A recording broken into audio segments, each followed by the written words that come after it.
Welcome to T-SAT. I'm Naresh, history faculty. ఈరోజు మనం ఈ వీడియోలో గుప్త అనంతర యుగం గురించి మాట్లాడుకుందాము.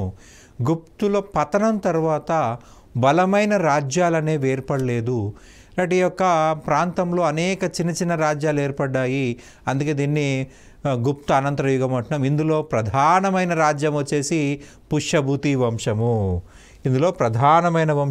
పుష్యభూతి వంశము. గుప్తుల పతనాంతరం చాలా సామంత రాజ్యాలు స్వతంత్ర రాజ్యాలుగా మారాయి. వల్లభి రాజధానిగా మైత్రకులు, కనోజ్ రాజధానిగా మౌకరి వంశస్థులు, స్థానేశ్వరం రాజధానిగా పుష్యభూతి వంశస్థులు తమ పాలనని ఉత్తర భారతదేశంలో కొనసాగించారు. బాదామి రాజధానిగా చాళుక్యులు, కంచి రాజధానిగా పల్లవులు దక్షిణ భారతదేశంలో పాలన కొనసాగించారు. మనకి ఈ పిక్చర్ చూసినట్లయితే పర్ఫెక్ట్గా అర్థమవుతుంది. ఉత్తర భారతదేశంలో ఒక పర్ఫెక్ట్ రాజ్యం అనేది లేదు. గుజరాత్ చూడండి, గుజరాత్ చూసినట్లయితే మైత్రకాసు పరిపాలించారు గుజరాత్ ప్రాంతాన్ని మైత్రకులు. హర్యానా ప్రాంతాన్ని మనకి పుష్యభూతి వంశం, కనోజ్ ఉత్తరప్రదేశ్ మౌకరీలు, లేటర్ గుప్తాసు, వర్మాసు వీళ్ళంతా కూడా మనకి ఈ యొక్క రాజ్యంలో పరిపాలించడం జరిగిందనమాట. ఇందులో మనకు బలమైన రాజ్యంగా ఏర్పడింది పుష్యభూతి వంశము. ఉత్తర భారతదేశంలో ఏర్పడిన అనేక చిన్న చిన్న రాజ్యాలని విలీనం చేసుకొని ఒక బలమైన రాజ్యంగా మారింది పుష్యభూతి వంశము. ఈ యొక్క బాణుని హర్ష చరిత్ర ప్రకారము మహారాజా పుష్యభూతి వంశం యొక్క మూల పురుషుడు. మహారాజా పుష్యభూతి అనే వ్యక్తి మూల పురుషుడు. హర్షుడు తన శాసనాల్లో నరవర్ధన నుండి వంశవృక్షంను పేర్కొన్నాడు. హర్షుడి శాసనాలు చూసినట్లయితే మధుబన్ శాసనము, బాన్సీకేరా శాసనము, ఈ శాసనాల్లో నరవర్ధన నుండి అంటే తనకు తెలిసిన ప్రకారం మాత్రమే రాయడం జరిగింది. స్థానేశ్వరంలో నరవర్ధన పాలన ప్రారంభించాడు. స్థానేశ్వరంలో శాసనాలు శ్రీకంఠ దేశం అని పిలిచారు. మనకి హర్యానా ప్రాంతము లేదా స్థానేశ్వరం ప్రాంతాన్ని ఏమన్నారు? శ్రీకంఠ దేశం అన్నారు. మహారాజా పుష్యభూతి శివభక్తుడు. ఇతడు మొదటివాడు కాబట్టి పుష్యభూతి వంశం అన్నారు.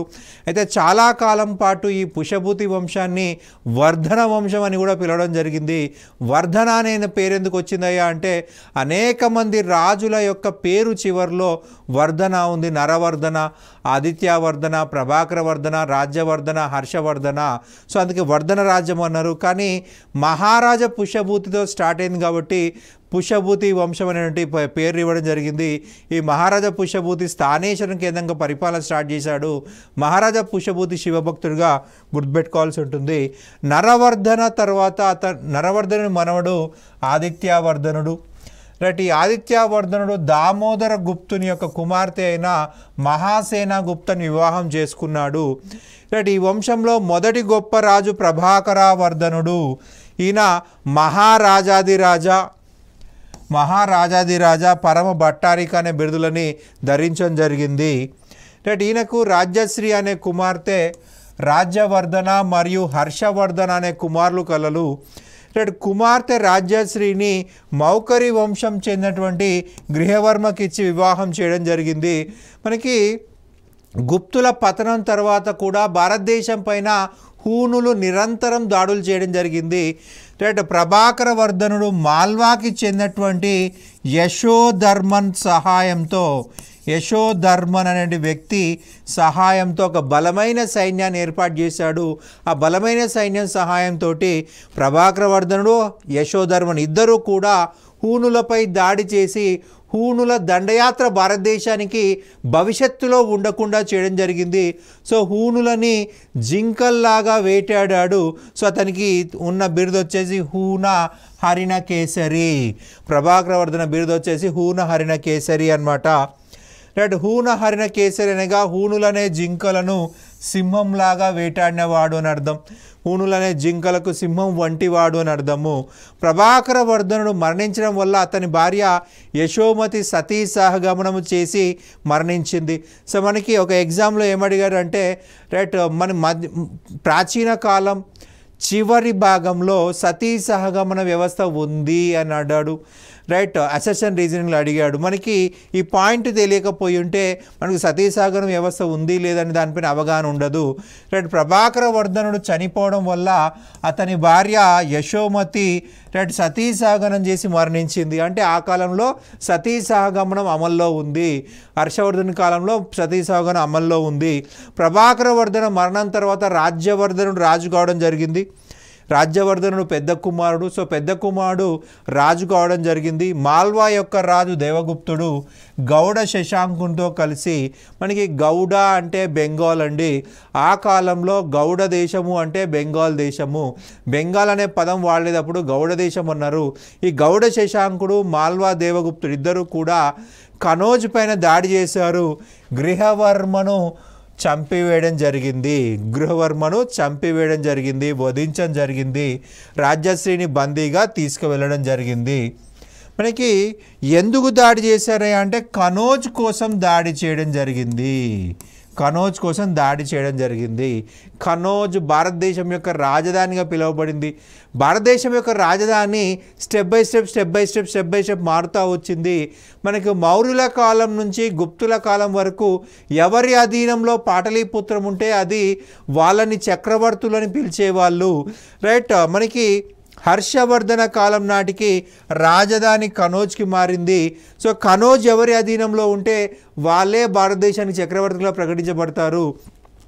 హర్షవర్ధన కాలం నుండి పుష్యభూతి వంశం కాలం నుండి ఢిల్లీ సుల్తాన్ల వరకు కూడా కనోజ్ అనేది భారతదేశానికి రాజధానిగా ఉంది. అండ్ మనకి ఢిల్లీ సుల్తాన్ల కాలంలో ఢిల్లీ అనేది భారతదేశానికి రాజధానిగా వచ్చింది. అండ్ మొఘల్స్ కాలంలో ఆగ్రా భారతదేశం యొక్క రాజధానిగా ఉంది. బ్రిటిష్ వారి కాలంలో కలకత్తా రాజధానిగా ఉంది. అండ్ 1911లో మనకు రాజధాని న్యూఢిల్లీకి షిఫ్ట్ చేశారు. సో 1911 నుంచి ఈ రోజు వరకు కూడా న్యూఢిల్లీ అనేది భారతదేశం యొక్క రాజధానిగా ఉంది. ఈ కనోజ్ అనేటువంటి రాజధాని కోసమే మాల్వా దేవగుప్తుడు గౌడ శశాంకుడు ఇద్దరూ కలిసి ఈ యొక్క కనోజ్పై దాడి చేసి మౌకరి వంశం చెందినటువంటి గృహవర్మను చంపేశారు. ఎవరి గృహవర్మ అంటే రాజ్యశ్రీ యొక్క భర్త. రైట్ రాజ్యశ్రీని బందీగా తీసుకెళ్ళడం జరిగింది.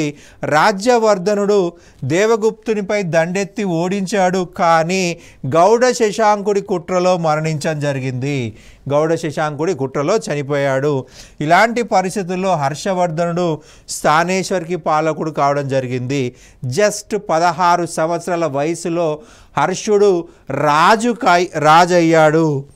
ఇక హర్షవర్ధన చూసినట్లయితే ఈయన పరిపాలనా కాలం క్రీస్తు శకం 606 నుంచి 647. ఇతను పరిపాలనకు వచ్చే సమయానికి అతని వయసు జస్ట్ 16 సంవత్సరాలే. రైట్ టోటల్ పుష్యభూతి వంశంలో అతి గొప్ప రాజు ఎవరయ్యా అంటే హర్షుడు అని చెప్పాల్సి ఉంటుంది. హర్షుడి గురించి మనకు సమాచారం ఇచ్చేది బాణుడి యొక్క హర్ష చరిత్ర, హుయాన్సాంగ్ యొక్క సియూకి, అలాగే హర్షుడి శాసనాలైన బాన్సీ కేరా, మధుబన్ శాసనాల్లో హర్షుడి గురించి సమగ్ర సమాచారం మనకు లభిస్తుంది. ఈ యొక్క శాసనాలపైన సంతకం చేశాడు హర్షవర్ధనుడు. శాసనాలపైన సంతకం కూడా చేయడం జరిగింది. రైట్ ఈయన 606లో రాజపుత్ర అనే చాలా చిన్న బిరుదుతోటి రాజయ్యాడు. ఎందుకంటే రాజ్యం ప్రమాదంలో ఉంది. రైట్ తన బావ గృహవర్మ చంపబడ్డాడు, తన అన్న రాజ్యవర్ధన చంపబడ్డాడు. సో ఇతను అంగరంగ వైభవంగా పట్టాభిషేకం చేసుకునేంత టైం లేదు అక్కడ. రాజ్యాన్ని ఆపద నుంచి కాపాడాలి. సో అందుకే చాలా సింపుల్ బిరుదు తీసుకోవడం జరిగింది. హర్షుడిని పరమేశ్వరుడని మధుబన్ బాన్సీ కేరా శాసనాలు పేర్కొన్నాయి. హర్షుడి యొక్క బిరుదు ఏంటయ్యా అంటే పరమేశ్వరుడు. ఏ శాసనాలు? మధుబన్ శాసనము, బాన్సీ కేరా శాసనము. హర్షుడు బలవంతుడు కాక 16 సంవత్సరాల వయసులో రాజయ్యాడని చెప్పాం. రైట్ ఇతను గౌడ శశాంకుని దేవగుప్తుని ఓడించాలంటే తనకు కూడా మిత్రులు కావాలి. రైట్ తన సైన్యము బలహీనమైంది కాబట్టి రాజ్యవర్ధనుడు చంపబడ్డాడు. సో రాజ్యవర్ధనుడు చనిపోయాడు కాబట్టి ఇక్కడ ఎటువంటి తప్పిదాలు జరగకుండా ఒక ఖచ్చితంగా మిత్రరాజ్యం ఉంటే బాగుంటుంది అనుకున్నాడు. కామరూప అస్సాం యొక్క పాత పేరు కామరూప పాలకుడైన భాస్కర వర్మతో స్నేహ సంబంధాలు కలిగి ఉన్నాడు. రైట్ ఈ యొక్క భాస్కర వర్మ ఎందుకయ్యా అంటే భాస్కర వర్మ అస్సాం రాజు. అస్సాం సరిహద్దు ప్రాంతం బెంగాల్ యొక్క రాజు గౌడ శశాంకుడు. రైట్ ఖచ్చితంగా సరిహద్దు రాజ్యాల వారికి శత్రుత్వం ఉంటుంది. మనకు ఇండియాకు మనకు పాకిస్తాన్ గొడవ ఏంటండి అంటే సరిహద్దు గొడవ, రైట్. ఇక్కడ బెంగాల్ రాజు గౌడ శశాంకుడు అలాగే కామరూప భాస్కరవర్మ ఇద్దరి మధ్య సరిహద్దు వివాదాలు ఉన్నాయి. సో ఈ సరిహద్దు వివాదాలు ఆసరా చేసుకొని హర్షవర్ధనుడు భాస్కరవర్మతో ఒక ఫ్రెండ్లీ రిలేషన్స్, స్నేహపూర్వక సంబంధాలు నిర్వహించుకున్నాడు. దేవగుప్తునిపై దాడి చేసి ఓడించి వధించి రాజ్యశ్రీని రక్షించాడు, రైట్. దేవగుప్తుని పై దాడి చేసి ఓడించి వధించి రాజ్యశ్రీని కాపాడాడు, రైట్. ఈ యొక్క పుష్యభూతి వంశం యొక్క గౌరవాన్ని, మౌకరి వంశ గౌరవాన్ని కాపాడాడు. దేవగుప్తుని యొక్క దాయాది మాధవగుప్తాను మాల్వాలో తన సామంతునిగా రాజుగా చేయడం జరిగింది. సామంత రాజుగా నియమించి తనని సామంతుడిగా గుర్తించాడు. దాయాది అంటే సవతి సోదరుడు, దేవగుప్తుని యొక్క సవతి సోదరుడు మాధవగుప్త, రైట్. మొదటి నుంచి కూడా మాధవగుప్త రాజు కావాలనుకున్నాడు, కానీ దేవగుప్తుడు బలవంతుడు కాబట్టి వాడు రాజు అయిపోయాడు, రైట్. హర్షవర్ధనుడి సహాయంతో మాధవగుప్త మాల్వాకి రాజయ్యాడు. హర్షవర్ధనుడు దేవగుప్తుని చంపేశాడు. సో మాధవగుప్తుని మాల్వాకి రాజుగా చేసి తనకి సామంతునిగా నియమించుకున్నాడు. హర్షవర్ధనునికి సామంతునిగా. ఈ యొక్క మాధవగుప్తుడు స్వతంత్ర రాజు కాదు, హర్షవర్ధను యొక్క సామంత రాజుగా పరిపాలించాడు. కామరూప పాలకుడైన భాస్కరవర్మ సహాయంతో గౌడ శశాంకుని ఓడించాడు.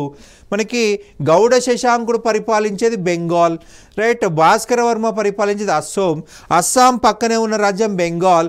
బెంగాల్కి అస్సాంకి మధ్య, ఈ రెండు రాజ్యాల మధ్య సరిహద్దు సమస్యలు ఉన్నాయి కాబట్టి భాస్కరవర్మ సహాయం చేశాడు హర్షవర్ధనుడికి. శత్రువు యొక్క శత్రువు మిత్రుడు, రైట్. ఇక్కడ గౌడ శశాంకుడు అనేవాడు హర్షుడి యొక్క శత్రువు, గౌడ శశాంకునికి శత్రువు భాస్కరవర్మ, శత్రువు యొక్క శత్రువు మిత్రుడు. సో భాస్కరవర్మ సహాయం చేశాడు. సో గౌడ శశాంకుని ఓడించడం జరిగింది. గౌడ శశాంకుడు శైవ మతస్థుడండి, శైవ మతస్థుడితను.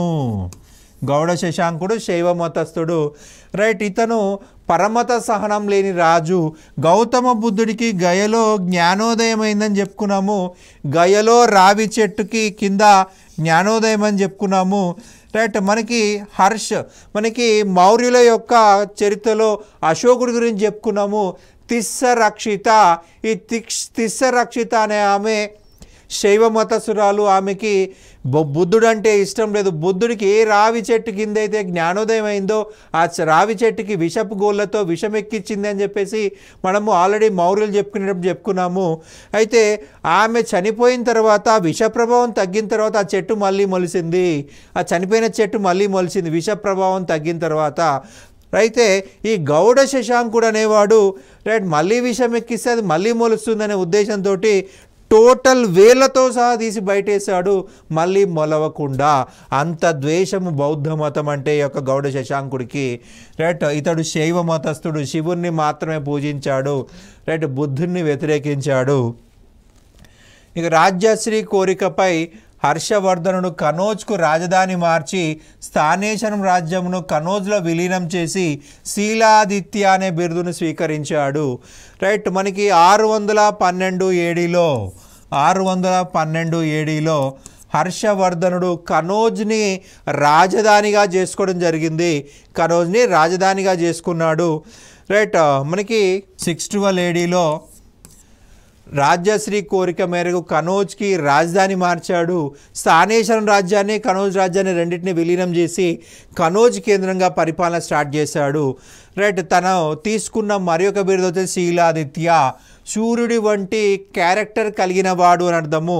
సూర్యుడిలో మనము తప్పులు ఎతకలేము, ఇతనిలో కూడా తప్పులు వెతకలేము అని అర్థం అనమాట. 612 ఏడీలో హర్షుడు హర్షశకమును ప్రారంభించడం జరిగింది, హర్షశకాన్ని ప్రారంభించాడు. మనం ఆల్రెడీ గత క్లాసెస్లో వివిధ శకాల గురించి ఆల్రెడీ చెప్పుకున్నాము, మళ్ళొకసారి, రైట్. ఇక మనకి నెక్స్ట్ చూసినట్లయితే నౌశాసి శాసనం. ఈ నౌశాసి తామ్ర శాసనం ప్రకారము వల్లభి పాలకుడైన రెండవ ధ్రువసేనను ఓడించి అతన్ని అల్లుడిగా చేసుకున్నాడు. అంటే హర్షవర్ధనుని కూతుర్ని రెండవ ధ్రువసేన పెళ్లి చేసుకోవడం జరిగింది. నౌశాసి తామ్ర శాసనము. ఈ శాసనం ప్రకారం వల్లభి పాలకుడు రెండవ ధ్రువసేన హర్షుడి చేతిలో ఓడిపోయాడు. ఓడిపోయి తన కూతుర్ని హర్షుడి కూతుర్ని పెళ్లి చేసుకొని జరిగింది. ఇక్కడ గుజరాత్లో ఉన్న రాజ్యం మైత్రక రాజ్యము. రైట్. వీళ్ళ యొక్క రాజధాని వల్లభి. మనకు వల్లభి అనగానే ఏం గుర్తు రావాలంటే హీనాయాన బౌద్ధ మతం గుర్తు రావాల్సి ఉంటుంది. రెండోది జైన మతం యొక్క రెండవ సమావేశం వల్లభిలో జరిగింది. ఈ మైత్రకులు హీనాయాన మతస్థులు, హీనాయాన బౌద్ధ మతస్థులు. వల్లభిలో హీనాయాన విశ్వవిద్యాలయము మైత్రకులే ప్రారంభించడం జరిగింది. వల్లభిలు మనకు నలంద, నాగార్జునకొండ ఇవన్నీ కూడా ప్రధానమైన మహాయాన బౌద్ధ విశ్వవిద్యాలయాలు. ఈ వల్లభి అనేది హీనాయాన విశ్వవిద్యాలయం అన్నమాట. ఇక నెక్స్ట్ చూసినట్లయితే హర్షవర్ధనుడి సామ్రాజ్యము ఉత్తరాన కాశ్మీర్, దక్షిణాన నర్మదా నది వరకు, తూర్పున బ్రహ్మపుత్ర నది, పశ్చిమాన గుజరాత్ వరకు విస్తరించింది. ఈ 4 ప్రాంతాల మధ్య హర్షుడి రాజ్యం విస్తరించింది. ఉత్తరాన కాశ్మీర్, దక్షిణాన నర్మదా నది, తూర్పున బ్రహ్మపుత్ర నది, పశ్చిమాన గుజరాత్ వరకు విస్తరించింది. హర్షుడు ఆటలలో యుద్ధంలో దర్పశత అనేటువంటి ఏనుగును ఉపయోగించేవాడు. హర్షుడికి ఇష్టమైన ఏనుగు పేరు దర్పశత. రైట్. హర్షుడు నర్మదా నదికి దక్షిణంగా తన రాజ్యాన్ని విస్తరించాలనుకున్నాడు. రైట్. విస్తరణ చేయడం భాగంగా పశ్చిమ చాళుక్యులపైన దాడి చేయడం జరిగింది. పశ్చిమ చాళుక్యులు మనకి పశ్చిమ చాళుక్యులు చూసినట్లయితే మనకి మహారాష్ట్ర ప్రాంతం, కర్ణాటక ప్రాంతాన్ని పరిపాలించినటువంటి రాజులు. రైట్. అలాగే ఈ యొక్క రెండవ పులకేశి అనేవాడు హర్షవర్ధనుడికి సమకాలీన రాజుగా చెప్పాలి. రైట్. నర్మదా నది ఒడ్డున హర్షవర్ధనుడికి రెండవ పులకేశికి మధ్య యుద్ధం జరిగింది. రైట్. ఈ యుద్ధంలో రెండవ పులకేశి హర్షవర్ధనుడిని ఓడించాడు. హర్షవర్ధనుడు ఓడించాడు. అయితే ఇక్కడ చూడండి, మనకు ప్రధానంగా ఇక్కడ ఎవరు ఎక్కువగా నష్టపోలేదు. నర్మదా నది యుద్ధం తర్వాత ఎవరు నష్టపోలేదు. రెండవ పులకేశి హర్షుని పైన దాడి చేయలేదు. హర్షుని క్షమించి పంపించేశాడు. నర్మదా నదిని సహజ సరిహద్దుగా గుర్తించడం జరిగింది. సహజ సరిహద్దు అంటే ఇరు రాజ్యాల వారు సైన్యాలు పెట్టాల్సిన అవసరం లేదు. ఇరు రాజ్యాలు మనకి హర్షవర్ధనుడు కానీ పులకేశి కానీ రెండు వైపులా సైన్యాలు పెట్టరు. అప్పుడు ఇద్దరికి సైన్యం యొక్క ఖర్చు తగ్గిపోతుంది. ఎందుకు అలాగా? ఇక్కడ గెలిచింది రెండవ పులకేశి కదా, మరి ఎందుకైనా ఎటువంటి నష్టపరిహారం తీసుకోలేదంటే అతనికి పల్లవులతో సమస్య ఉంది. పల్లవులతో సమస్య ఉండడం వల్ల, ఆ పల్లవుల సమస్య వల్ల ఇతను రెండు వైపులా శత్రువుల్ని కోరుకోలేదు. రైట్. ఇటువైపు పల్లవులతో, దక్షిణంగా పల్లవులతో, ఉత్తరాన హర్షుడితో యుద్ధం పెట్టుకుంటే ఇతనే నాశనం అయిపోతాడని భావించి, రైట్, మనకి రఫ్గా చూసినట్లయితే ఇది పల్లవ రాజ్యము, రైట్, ఇది పశ్చిమ చాళుక్య రాజ్యము, రైట్, ఇది వచ్చేసి మనకు ఉత్తర భారతదేశం అనుకుంటే, రైట్, ఇక్కడ శత్రువులు ఉంటే కరెక్ట్ కాదు. సో అందుకే ఫ్రెండ్షిప్ ట్రీటీ పెట్టుకున్నాడు హర్షవర్ధన్ తోటి, స్నేహపూర్వక సంధి చేసుకున్నాడు హర్షవర్ధన్ తోటి. సో ఒకవైపే సైన్యాన్ని కాన్సన్ట్రేట్ చేసే పల్లవులతో, రైట్, అతను గెలవగలుగుతాడు. రెండు వైపులా సైన్యాన్ని విభజించాల్సి ఉంటుంది. ఇక్కడ సైన్యం అంటే చాలా ఖర్చు. రైట్, రెండిట్లో ఫోకస్ చేయలేక రెండిట్లో కూడా నాశనం అయ్యే అవకాశం ఉంటుంది. ఇది ఆలోచించి ఒక స్నేహపూర్వక సంధి చేసుకున్నారు. నర్మదా నదిని సహజ సరిహద్దుగా గుర్తించుకోవడం జరిగింది. హర్షుడు అశోకుడి తర్వాత సంక్షేమానికి అత్యంత ప్రాధాన్యత ఇచ్చిన రాజుగా చెప్పాల్సి ఉంటుంది. రైట్, సంక్షేమ కార్యక్రమాలు అత్యధికంగా చేయడం జరిగింది. రైట్, ప్రతి 5 సంవత్సరాలకు ఒకసారి ప్రయాగలో మహామోక్ష పరిషత్ను నిర్వహించి బ్రాహ్మణులకు, శ్రమణులకు దాన ధర్మాలు విరివిగా చేసేవాడు. రైట్, అశోకుడి తర్వాత సంక్షేమానికి అత్యంత ప్రాధాన్యత ఇచ్చి దాన ధర్మాలకు అత్యంత ప్రాధాన్యత ఇచ్చిన రాజు హర్షవర్ధనుడు. గత 5 సంవత్సరాల్లో ఎంతైతే సంపాదిస్తాడో అదంతా కూడా తీసుకొని, రైట్, ప్రయాగకు వస్తాడండి. ప్రయాగలో రైట్ దాదాపు 75 రోజుల పాటు దాన ధర్మాలు చేసి వెళ్ళిపోతాడు బ్రాహ్మణులకి శ్రమణులకి. మనకి బ్రాహ్మణులు అంటే తెలుసు, శ్రమణులు అంటే సత్యాన్వేషణ చేస్తూ ఇంటి నుంచి వెళ్ళిపోయిన వాళ్ళు. బౌద్ధ సన్యాసులు, జైన సన్యాసులు, అజీవక సన్యాసులు, చార్వక సన్యాసులు, రైట్ వివిధ మత సన్యాసులు శ్రమణులని సింగిల్ వర్డ్లో చెప్పుకోవచ్చు. ఇక నెక్స్ట్ చూసినట్లయితే మహామోక్ష పరిషత్ మొదటి రోజున బుద్ధుణ్ణి, రెండవ రోజున ఆదిత్యాన్ని, మూడవ రోజున శివుణ్ణి పూజించేవారు. రైట్ మనకి టోటల్గా 6 సార్లు మహామోక్ష పరిషత్ నిర్వహించడం జరిగింది. 6 సార్లు మహామోక్ష పరిషత్ నిర్వహించారు. మొదటి 5 సార్లు ప్రయాగలో నిర్వహించడం జరిగింది. మొదటి 5 సార్లు ప్రయాగలో నిర్వహించారు. ఆరవ సారి క్రీస్తు శకం 643లో కనోజ్లో మహామోక్ష పరిషత్ని నిర్వహించడం జరిగింది. ఇక్కడ చూడండి 6 సార్లు అన్నాం, 6లో 5 సార్లు ప్రయాగలోనే, ఒకే ఒకసారి కనోజ్లో. సో మనకు ఖచ్చితంగా ఇది ఇంపార్టెంట్. ఎక్కువ సార్లు అది కాకుండా తక్కువ సార్లు అడిగే అవకాశం ఉంటుంది. 643 ఏడీలో రైట్ ఏ ప్రాంతంలో మహామోక్ష పరిషత్ని హర్షవర్ధన్ నిర్వహించాడు అంటారు? కనోజ్ అని గుర్తుపెట్టుకోవాల్సి ఉంటుంది. హర్షుడు మహామోక్ష పరిషత్ని 643 ఏడీలో కనోజ్లో నిర్వహించాడు. ఈ సమావేశానికి భాస్కర వర్మతో పాటు 18 రాజ్యాల రాజులు కూడా హాజరయ్యారు. తన 18 సామంత రాజ్యాలు రైట్ అతని కింద ఉన్నటువంటి 18 సామంత రాజ్యాలు కూడా వచ్చారు. భాస్కర వర్మ కూడా రావడం జరిగింది. ఈ సమావేశానికి హుయాన్సాంగ్ అనే చైనా బౌద్ధ యాత్రికుడు కూడా రావడం జరిగింది. చైనా బౌద్ధ యాత్రికుడు కూడా హాజరు కావడం జరిగింది. హుయాన్సాంగ్ చైనా బౌద్ధ యాత్రికుడు. ఇతన్ని మనం ఏమని పిలుస్తామంటే మనకి యాత్రికులలో రారాజు అని పిలుస్తాం. హుయాన్సాంగ్ని యాత్రికులలో రారాజు అని పిలుస్తాము. హుయాన్సాంగ్ సియూకి అనే గ్రంథం రాయడం జరిగిందండి. సియూకి అనే గ్రంథం రాయడం జరిగింది.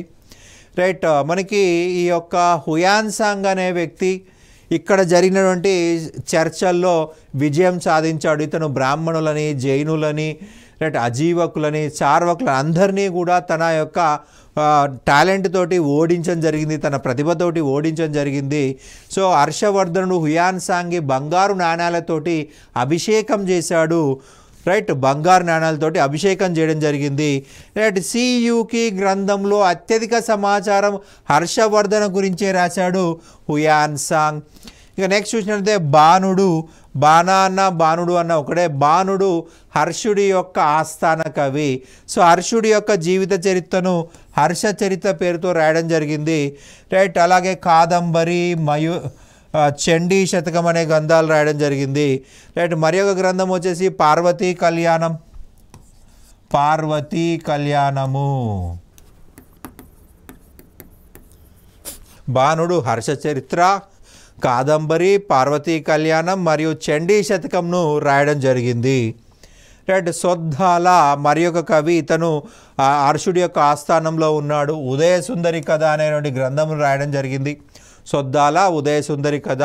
మయూరుడు సూర్యశతకం రచించాడు. మయూరుడు సూర్యశతకము. హర్షుడు స్వయంగా కవి.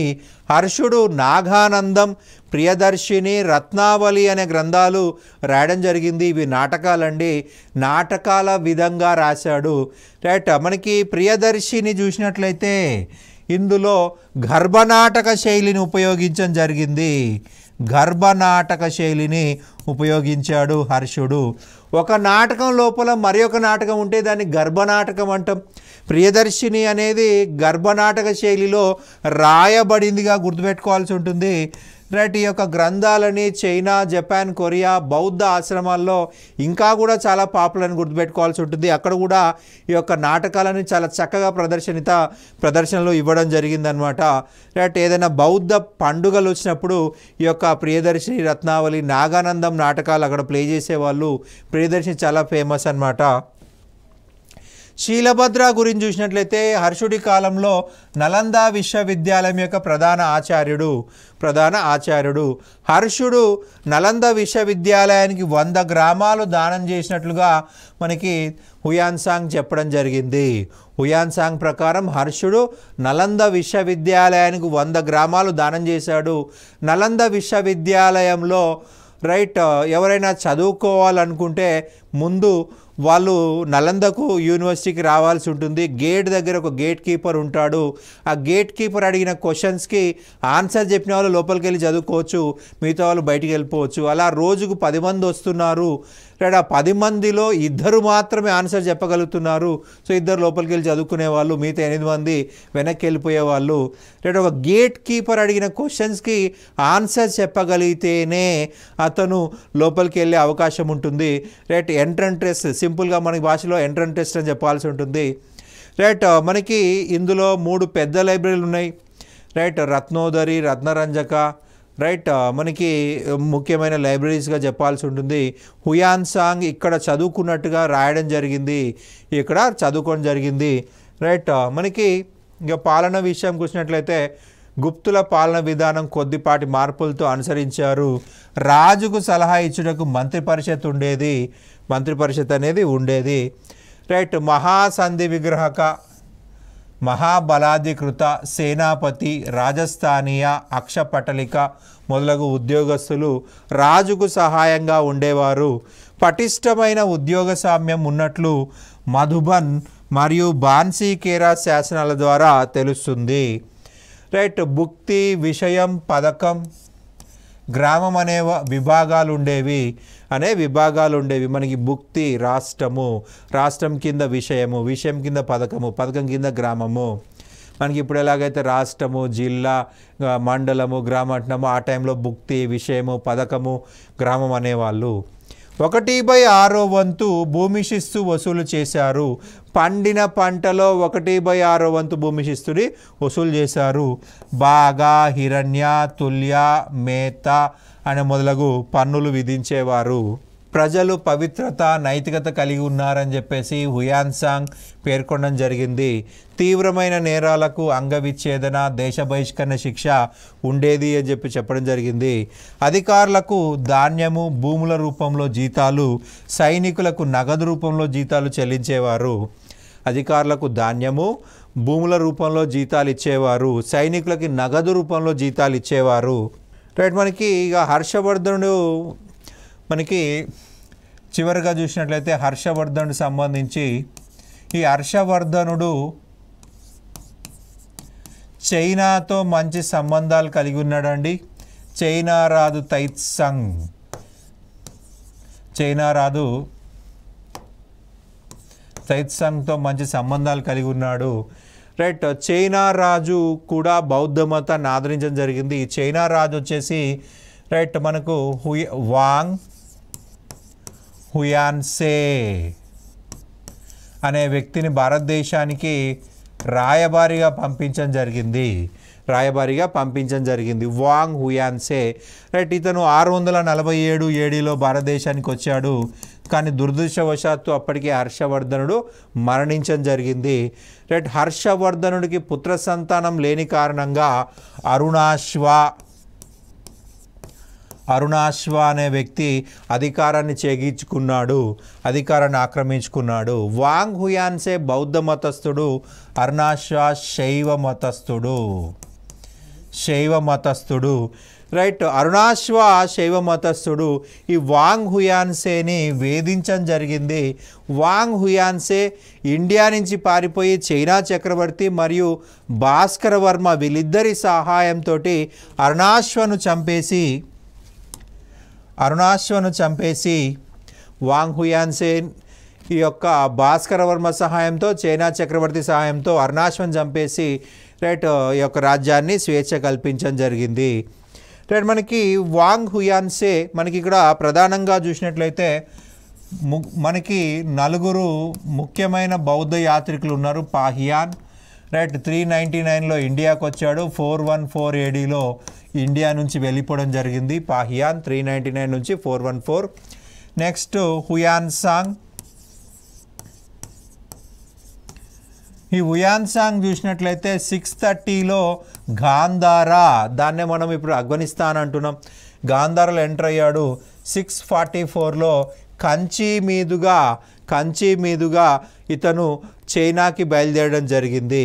రైట్, మనకి పాహియాన్ హుయాన్సాంగ్ ఇద్దరూ కూడా భూమార్గం గుండా ఇండియాకు వచ్చారు, సముద్ర మార్గం గుండా చైనాకి వెళ్ళారు. రైట్, మనకి హుయాన్సాంగ్ గాంధారా, ప్రస్తుత ఆఫ్ఘనిస్తాన్, ఆ కాలంలో గాంధార భారతదేశం అని చెప్పుకున్నాం. గాంధార మీదుగా కనౌజ్కి వచ్చాడు, కనౌజ్ నుంచి నలందకు వచ్చాడు, నలంద నుంచి మళ్ళీ వేంగికి వచ్చాడు, వేంగి నుంచి బాదామికి వచ్చాడు, బాదామి నుంచి మళ్ళీ కంచికి వచ్చాడు, కంచి నుంచి రైట్ అతను తన చైనా రాజ్యానికి వెళ్ళడం జరిగింది. రైట్, నెక్స్ట్ వచ్చిన వాడు వాంగ్ హుయాన్సే. వాంగ్ హుయాన్సే రైట్ 647లో వచ్చాడండి. హర్షుడిని కలవడం కోసం వచ్చాడు, కానీ దురదృష్టవశాత్తు హర్షుడు మరణించడం జరిగింది. హర్షుడిని కలవకుండానే వెనక్కి వెనక్కి తిరిగాడు. అరుణాశ్వ ఇతన్ని వేధించడంతో చైనా చక్రవర్తి అలాగే భాస్కర వర్మ సహాయంతో ఈ యొక్క అరుణాశ్వని అంతం చేయడం జరిగింది. రైట్, ఇత్సింగ్. మనము ఇత్సింగ్ గురించి శ్రీగుప్తుడి దగ్గర చెప్పుకున్నాము. రైట్, 675లో ఇండియాకు వచ్చాడు, 685 వరకు ఇండియాలో ఉన్నాడు. ఈయన సముద్ర మార్గం గుండా వచ్చాడండి, సముద్ర మార్గం గుండా వచ్చాడు, భూమార్గం గుండా వెళ్ళిపోయాడు. రైట్, ఈ నలుగురు చైనా బౌద్ధ యాత్రికులు మనకి exam point of important. Right, ఎగ్జామ్లో ఎలా అడుగుతారంటే వీళ్ళ నలుగురు పేర్లు ఇచ్చేసి మనకి కాలక్రమ అనుసారంగా పెట్టండి అని చెప్పేసి, కాలక్రమ అనుసారంగా పెట్టండి అంటాడు. సో మనకి టైం పీరియడ్ తెలియకపోతే ఆన్సర్ చేయడం కష్టము. మనకి మొదట ఎవరు వచ్చారండి? పాహియాన్ 399లో వచ్చాడు. సెకండ్ హుయాన్సాంగ్ 630లో వచ్చాడు. రైట్, నెక్స్ట్ వచ్చింది వాంగ్ హుయాన్సే 647. అండ్ చివరిగా వచ్చింది ఇత్సింగ్. ఇది మనము క్రొనాలజీ గుర్తుపెట్టుకోవాలి, దాని ప్రకారం మనం ఆన్సర్ చేయాల్సి ఉంటుంది. ఇది మనకు పుష్యభూతి వంశం యొక్క సమాచారము. రైట్, మనకి ఎగ్జామ్ పైన ఇటువంటి క్వశ్చన్స్ అడిగే అవకాశం ఉంటుంది. Thank you.